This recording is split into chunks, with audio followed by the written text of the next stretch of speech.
Alright, I'm here with a look at my Wii U collection. I'm going to be going over my Wii U collection for what is probably going to be the final time.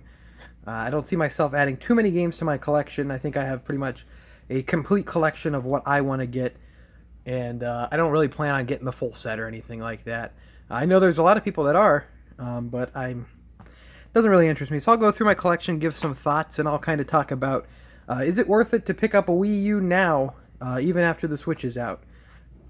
Which I like the Wii U a lot, actually. The system itself is kind of a dud. It's not bad, it's functional, but I mean, it's not great. The user interface isn't great. Everything's kind of slow and just not very intuitive. But, the system itself, I mean, has a lot of fun games, a really great library. Maybe not one that lives up to the complete potential of what Nintendo could be putting out, but a really respectable library nonetheless. So I'll start off with Animal Crossing Amiibo Festival, which I know a lot of people hate this game, but I kind of can't get myself to hate it. It's definitely was not worth the $60 it came out with, even if it came with 2 amiibos. But I mean, you can get this game really cheap with both amiibos now for I think like $15 on clearance at GameStop. Or anywhere really. I think you can get this dirt cheap. And I'd say if you like Animal Crossing, the amiibos are probably worth it. But I don't know, the game's kind of cute. The graphics are nice. It's nice to see Animal Crossing in full HD and everything. But no, it's all right. It's not horrible. It's not this abomination people like to make it out to be. But you know, it's aimed towards younger kids, so I'm sure if you have younger kids, they'd like it. I got here some multi-plats, Arkham City and Arkham Origins, which are both pretty solid versions of these games. Not huge fan of either of these. I really liked Arkham Asylum, but I don't know. None of the Batman games ever really hit the same for me, at least as Arkham Asylum did. Bayonetta 2, which is a real fun game. Bayonetta 2 is great. This one comes with Bayonetta. The version they're printing now for $30 does not come with the original Bayonetta disc. So keep that in mind. You want to look out for this if you're going to buy a used copy or anything. But new copies are not going to have it. But Bayonetta 2 is a must-have for a Wii U collection. Platinum games at their finest. Captain Toad, if you want to get a Wii U, this is a definite must-have. I can't see them porting this game to Switch or anything like that, like they have. If you want to get a Wii U, though, this is a must-get. It's cheap. It came out at only $40, and I can't imagine it's very much now. And it is a lot of fun. A real fun puzzle game. Donkey Kong Country Tropical Freeze. This is a Nintendo Select, I believe, so this is only $20, and this is also a must-have, especially for $20. I think at most stores you can get it for like $20. I mean, Donkey Kong Tropical Freeze is one of the best 2D platformers in years. Really great game, and really underrated too. Not enough people talk about this. This is definitely one of the Wii U's better games. Deus Ex Human Revolution, Director's Cut. I hear this is a pretty decent version of this game too, actually. I have not played it yet. I got it on Square Enix's online for really cheap on sale. They do a Black Friday sale every year, and I got this for pretty cheap. It has this black spine, which contrasts with every single other Wii U game I have, which has the white spine, so that's kind of a pain. Devil's Third, which is more like Devil's Turd, am I right?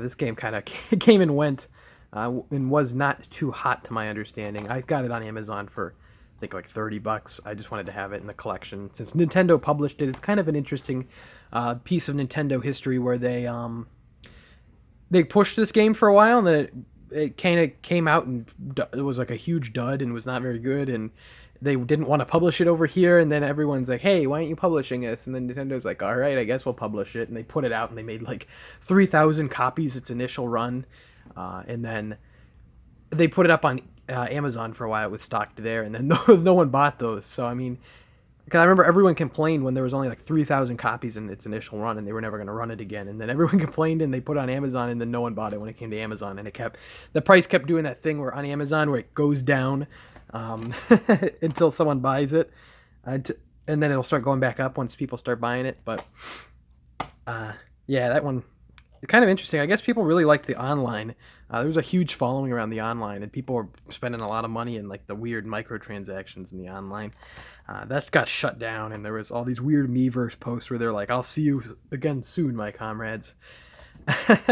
I don't know. I don't get it, but it's kind of interesting to me. It's a weird part in Nintendo history that they decided after Bayonetta they kind of had success with at least critical success with a mature rated title, so they went after this one and it kind of bombed. But I mean, it was in development forever. It went through the whole THQ shutdown. But so DuckTales Remastered. This is another one I got for real cheap. The original Capcom NES DuckTales is a classic, but I have not given this one a shot yet. One day I will, though, because the artwork looks nice in this one. I got that at Walmart, like brand new for I think like $12 or something. Hyrule Warriors, which is fun. It's a Musou game with Zelda stuff. There's a lot of DLC that adds in a bunch of more obscure titles. I know it does for the 3DS, adds in like Link's Awakening stuff. I don't know if they ever put that in the Wii U version. But no, it's a lot of fun. There's a lot of cool Zelda references and everything. If you're a Zelda fan, it's a must play, I think. Kirby and the Rainbow Curse, probably one of the more disappointing Wii U titles, at least for me. I know a lot of people like it, but I don't know. The art style was really great, but I just wish it was like a normal 2D Kirby platformer and not this, DS type game where you draw in the line for Kirby to go on. That feels like something that, stuck in time. It feels like, that's something they put out at the beginning of the DS era with Canvas Curse. And I think that's something that should have stayed at the beginning of the DS era, or at least maybe been a mobile game. But a full-fledged, $40 Wii U game, especially the biggest shame of it is that you're pretty much playing the entire thing on the gamepad with like the 480p resolution. When you're I'll look up at the screen and be like, man, that's beautiful up there. Why can't I be seeing that? But oh well. We got Wind Waker HD, which is my favorite Zelda game. There's actually a couple different variants of this. There's this gray gold foil one. This is the one I got at launch. Then there's one that's colored, and then there's a Nintendo Select one that also has coloring too. But yeah, Wind Waker is my favorite Zelda game. This is the best way to play Wind Waker, so I guess this is actually my favorite Zelda game. If you've never played Wind Waker, or even if you have played Wind Waker, this is only $20 in Nintendo Select, so it's a must buy. Wind Waker's great. And Twilight Princess HD too, which this is a good HD port, done by the guys at Tantalus, I believe their name is. They were the guys that did Funky Barn, one of the Wii U launch titles, and they went in and got this job with Nintendo doing a HD remastering of Twilight Princess, and it actually turned out really good. It turned out really well, so hopefully we can see them remastering some more classics. This is a game I think was in a more dire need of a HD remaster than Wind Waker, because you look at the old Wii version or the GameCube version, and it kind of looks like there's like Vaseline spread on the screen. So I'm glad it's all blurry. I'm glad that they got this done, and pretty good. Twilight Princess, I'm hot and cold on. It's not one of my favorite Zelda games, but it's not least favorite tier. It's somewhere in the middle. It's all right. Someone on my last Wii U collection video was like, Twilight Princess is just a turd shaped like a disc, and it's not that bad, but I don't like the wolf stuff. That's a bunch of crap. It's not very fun. And we have Breath of the Wild too. I played through this on Switch, but I wanted to get a Wii U copy because I have I'm trying to get every Zelda game complete.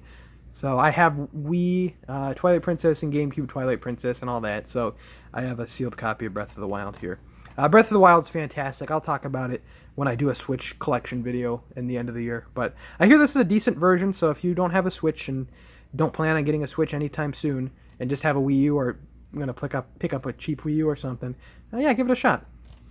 One of the best games of the year. And I apparently the Wii U version's pretty solid. Did not play it though. Lego City Undercover, which was kind of one of the early Wii U games that Nintendo actually published back then. And it's on Switch now. It's on Xbox and PS4 and PC and everything now. They ported it all over. But pretty fun Lego game. I mean, the Lego games, you know what you're getting into. This one's a lot different than the other ones in some parts. It's fun. I'd say get it on Switch, but I think this is like, the Wii U version's like a Nintendo Select. So if you want to give it a shot, especially if you have like a kid or something, it's fun. And then I also have Lego The Hobbit. I play all the Lego games, and Usually I play them on like PlayStation to get the trophy, the platinum trophy for 100%. But I just played that one on Wii U because the one I'd played, I don't remember what Lego game I played before it. I was playing on PS3. I didn't have PS4 yet, and it ran really poorly. So I just figured I'd get it on Wii U, and it ran fine on Wii U. So decent port. Mario and Sonic at the Winter Olympic Sochi 2014 games. This is still sealed. Funny story. I got this because Toys R Us, like Black Friday 2015, we're doing $10 off any Wii U game. It was like any Wii U game with this code. So I was looking at their Wii U games and I saw that they had this on clearance for $12.99. So I put the $10 off. No, it was $11.99. I put the $10 thing off and checked out, and it was $2.99. I got $1.99. I got the game for something like that. I paid like $2 for it, and it was at the store maybe 20 miles away. So I just drove out there and got it and added it to the collection. But I don't really have too much interest in playing it. I want to get the other Mario and Sonic Olympic games on the Wii U too, but that one got really expensive. They kind of put that out, and it was like late Wii U. I think summer 2016, like late Wii U game, and it didn't sell very many copies. So I mean, it's still like $60 just for a used copy, so that really held its value. So, but I'd like to get that eventually added to the collection. The only games I plan on adding to the collection at the moment are that, and I'd like to get a physical copy of Game and Wario, because I have a download copy I got for free from Club Nintendo back in the day when that was still around, but I don't have a physical copy. So those are really the only games I'm looking at getting physical copies for, which would pull up my total number of Wii U games to 50, because I have 48 currently. So it'd be nice to stop at 50, but I don't know when that's going to happen or if it's ever going to happen. So Mario Kart 8. This is my favorite Mario Kart. Mario Kart 8 is a lot of fun, and it's on Switch now. So unless you don't plan on ever getting a Switch or getting it, in plenty years later, get Mario Kart 8. But get it on the Switch if you're going to get a Switch anytime soon. That's because it's the best version. It has the good battle mode and stuff. But Mario Kart 8 is a lot of fun. Mario Party 10. I wish they would cut the crap with the stupid car in Mario Party and just make it back to how it was. With Mario Party 1 through 8, because I know a lot of people are like, none of the Mario Parties except the 64 ones are good, and I'm like, the GameCube ones are a lot of fun. I really like 6 and 4, and 5 and 7, 5 and 7 are pretty good too. But yeah, I think I even like 8, but 9 and 10 is where they lost me. I'm like, this is, ugh. But yeah, I wish they'd just go back to normal, because I'm not a huge fan of either 9 or 10. Mario Tennis Ultra Smash, I got this on Newegg for, I think, $30, and because I think it was 50. I think this came out at 50, which was way too much for this game. It's really bare bones tennis game. Kind of just the Wii U is dead, but we're still putting some stuff out on it type of game. Mighty Number 9. I think there's really nothing to say about that one. NES Remix Pack. This is a Select 2. I think you can get it for $20. This is a cool idea, and then they got this physical. This is just a physical copy with NES Remix 1 and 2 on it. And yeah, both the NES Remix games are a lot of fun. New Super Mario Brothers U, and there's also New Super Luigi U. New Super Mario Brothers U, I think it's a step up from the other New Super Mario Brothers games. My problem with these games is that they're just really kind of bland. They're really kind of generic. I mean, they are Mario in just the truest, purest sense, but that doesn't always mean in the best sense. It's like Mario if they didn't try to innovate with anything at all. Like, here's your 2D platformer, let's go. They're kind of fun to play in multiplayer, but the multiplayer is kind of broken with all these characters jumping all over each other. But New Super Mario, they're both all right. New Super Mario Brothers games are all right, but I don't know. Not really anything drawing me to them.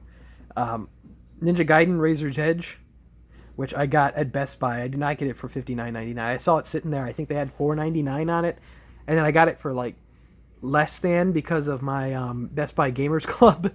I got 20% off of that, so yeah, I paid $4 for this. It's still sealed.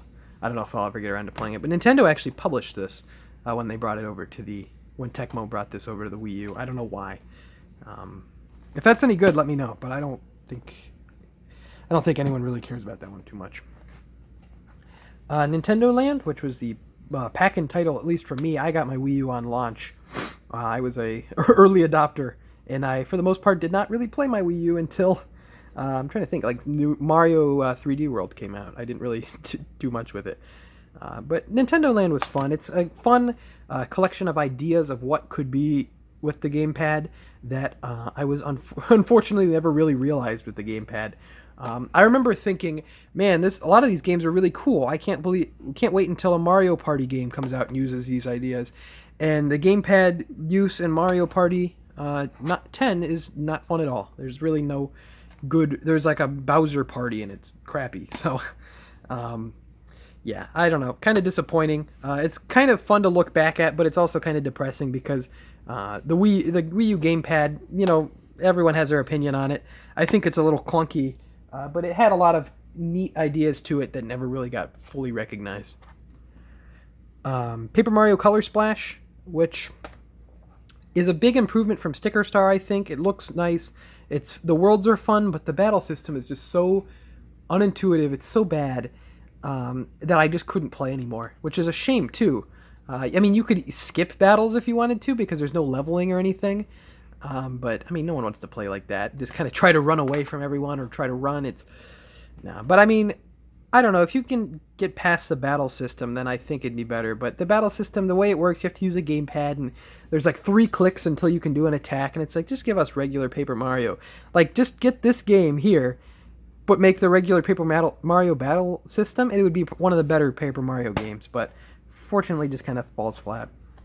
Pikmin 3. This is a select. So you can get this for $20. And Pikmin 3 is great.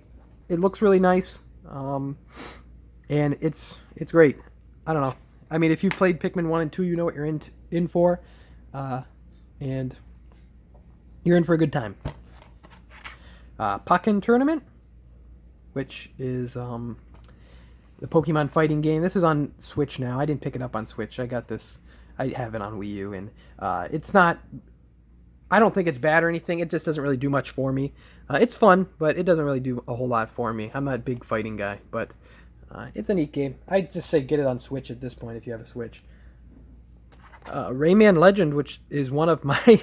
probably up there in like my top 5 favorite 2D platformers. And maybe top 5 just platformers of all time. Rayman Legends is really good.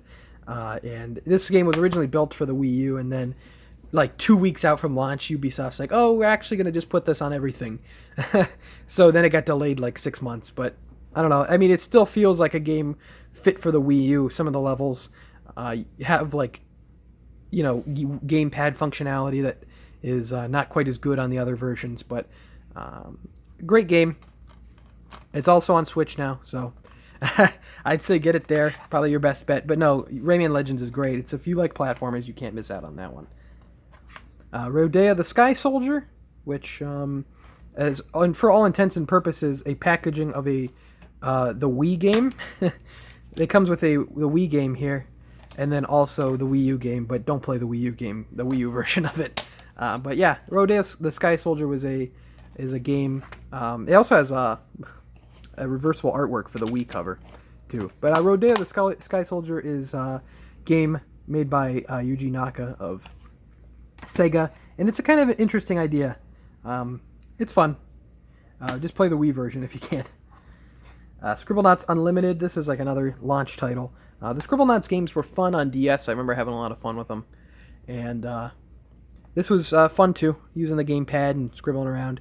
They're just fun games to mess around in. I think Fifth Cell was the developer, and I think they just got shuttered recently. So don't think we're seeing much from Scribblenauts anymore, but I don't think we've seen anything from Scribblenauts since this game.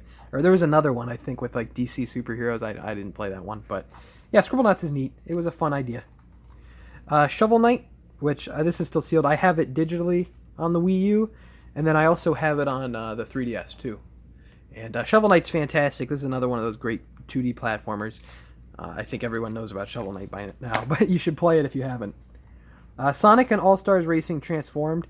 This is probably under Mario Kart. This is probably like the best kart racer. I think this game's great. The tracks are all really fun. They're all based off of different Sega like IP. So there's like an outrun stage. I think there's a. I remember there being a really cool Skies of Arcadia one, And I don't know. I haven't played this game in years, but this is really fun. I wish they'd make another one or just put this on Switch or something. I think this is a Nintendo Select too, so definitely get this for $20. This under Mario Kart. This is the best. This is the best kart racer probably out there. I say at least. And you can play as Danica Patrick and Wreck-It Ralph. So I don't know how you could lose on that one. Danica Patrick is top 5 favorite Sonic characters ever. Sonic Lost World. I don't know. I was hoping I bought this because I was hoping Sonic would be good again. Because I really liked Colors and Generations. Well, more Generations. And then this was kind of looking pretty good pre-release, but it kind of turned out pretty middling. It's not bad, but I don't know. Splatoon. Splatoon's a lot of fun. Really cool game that started on the Wii U. Now there's Splatoon 2 on the Switch. I wouldn't buy the Splatoon on Wii U. I don't know how the online servers are right now. I don't know how many people are playing now that Splatoon 2 is out, but I can't imagine they're going to keep this online for very much longer. And then at that point, I mean, this game's pretty much a coaster because the only thing on it's going to be the story mode, which is pretty short, but it's fun. There's a lot of cool ideas in the story mode, but I don't know. I'd say wait for, if you're going to not get a Switch yet, but you want to play Splatoon, just wait till you get a Switch. Because I think this is still like full price. They never did selects for that or anything. Star Fox Zero. Star Fox Zero for some reason was $60. I don't know why. The controls were really bad. And then someone's going to be like, oh, well, get good. The controls are only bad because you didn't want them to be, or you never got used to them. I played through the whole game. I beat the game in like 3.5 hours, and I never got used to the controls. They were always bad. Yeah, I wasn't too thrilled with Star Fox Zero. Other than that, other than the controls being bad, it would have been fine, but the controls were just not. And I like Kid Icarus Uprising, and that game has like, weird controls, but this game the controls were just no thanks. It also came with Star Fox Guard too, but I never played it. After I beat Star Fox Zero, I took the disc out of my thing and I was like, you know what, Star Fox, I'll see you later. Super Mario 3D World, which is a really fun Mario game. I don't think it's what everyone wanted. I would have definitely preferred, these are more I would have definitely preferred a regular open world 3D Mario and not so much, this. But I don't know. It's basically 2D Mario put in a 3D plane. I mean, you're playing and it's not so much, it's more get to the goal than it is, find the stars, which is fine. I really like it a lot. The music's great. It looks beautiful, but so I have no problems with it. But kind of disappointing we never got a true full 3D Mario game on the Wii U. Smash on Wii U, which I don't know, kind of unoriginally is my favorite game on the Wii U. Smash on the Wii U is awesome. So many great characters. So many like fun surprise characters too, like Mega Man, and then the DLC characters having like Cloud and Ryu in Smash is amazing. And Smash Wii U is pretty complete package without all the DLC characters. It's incredible. Yeah, I mean, if you're getting a Wii U, you have to get Smash. There's no contest there. Mario Maker. Mario Maker is a cool idea. I can't believe they didn't do it sooner, but it works really well with the idea of the Wii U gamepad. I didn't really make too many levels because I never had any good ideas for making levels. I was like, oh, let me just make a level and, see where it takes me. And then I just made some real crappy levels. But, you can play a lot of people's levels. There's a lot of really neat levels out there. But when I was playing it, it was mostly like auto running levels and levels where you don't press any buttons and it takes you to the end. So, but yeah, I don't know. It's also on 3DS too. But that one's kind of, you don't get to share your levels or anything. Tokyo Mirage Sessions Sharp FE, which a terrible title, really, really great game, really, really fun RPG. You're kind of hard pressed to find any RPGs on the Wii U, but this is probably the best. I'd say I like it better than Xenoblade, which is going to get me some hate maybe. Although some people started hating Xenoblade X for some reason, I don't know why. But this game's really, really Japanese, really, really weird. But it's basically a Persona-like, and the battle system's like a blast. The battle system's really fun. You get in there, you get the weaknesses, and you can have your other party members coming in and doing this, and you can line up battles a certain way, line up hits a certain way, and just come in and hit him. It's really great. This is a fantastic RPG that I can't see them porting anywhere because of the gamepad. There's a lot of gamepad stuff on the screen, but you don't have to play with the gamepad. I played it with the Pro Controller and then had the gamepad off to the side. But no, this is great. If you like JRPGs and don't mind something being kind of, anime as heck, but definitely give this a shot because it's really fun. I kind of want to play it again, which is weird. I usually don't replay RPGs, but that was a real fun game. We got Wii Fit U, which I got on clearance with the board and everything for like $12 at Target. I think I put it on once, and I don't remember opening it, but I must have. It was brand new. I think I may have put it on once, but I don't really care to play Wii Fit. I think Nintendo was a little bit too reliant on the Wii U being the Wii successor, and that everyone was going to want to pick up Wii Fit U and all that, and things didn't really work out that way, unfortunately, for Nintendo. Wii Party U, which is probably the better party game than Mario Party 10, I'd say. It's fun. There's a lot more interesting ideas for the gamepad used here, and there's some fun mini games on there. Wonderful 101. Probably much the biggest tragedy of the Wii U is that no one played this game. But this game's great. Definitely got to play this game if you have a Wii U. You can get it cheap. You can get this game cheap if you get a Wii U. Probably less than $20. This game's great though. A lot of fun. Xenoblade Chronicles Cross, which really impressive. Probably the most impressive game on the Wii U, I'd say. Graphically, it was pretty incredible. And it was a lot of fun. I don't know. Xenoblade. I'm looking forward to Xenoblade 2, but I don't know. This one, I don't like as much as the original Xenoblade Chronicles. I don't know. The setting didn't really grip me. The setup, I guess the setting did. The world was really, really cool and really, really beautiful, but I don't know. The setup didn't really grip me as much, and the characters were like non-existent, barely, basically. I don't know.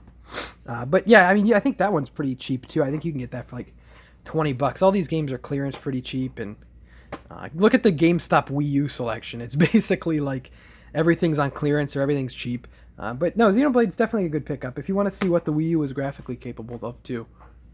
Yoshi's Woolly World, which is a really, really fun platformer. Not too difficult, but it's not as easy as like Kirby's Epic Yarn. But it's not difficult by any means. Fun if you have like a little kid or you just want to play it yourself. It's a fun game. It's also on 3DS, so I think it'd probably be at home there a little bit more just because of portability, but that's just me. It looks really nice graphically. And then finishing off Zombie U, which I have not played. It's still sealed. I got this, like Ninja Gaiden, I got this for $4 from Best Buy.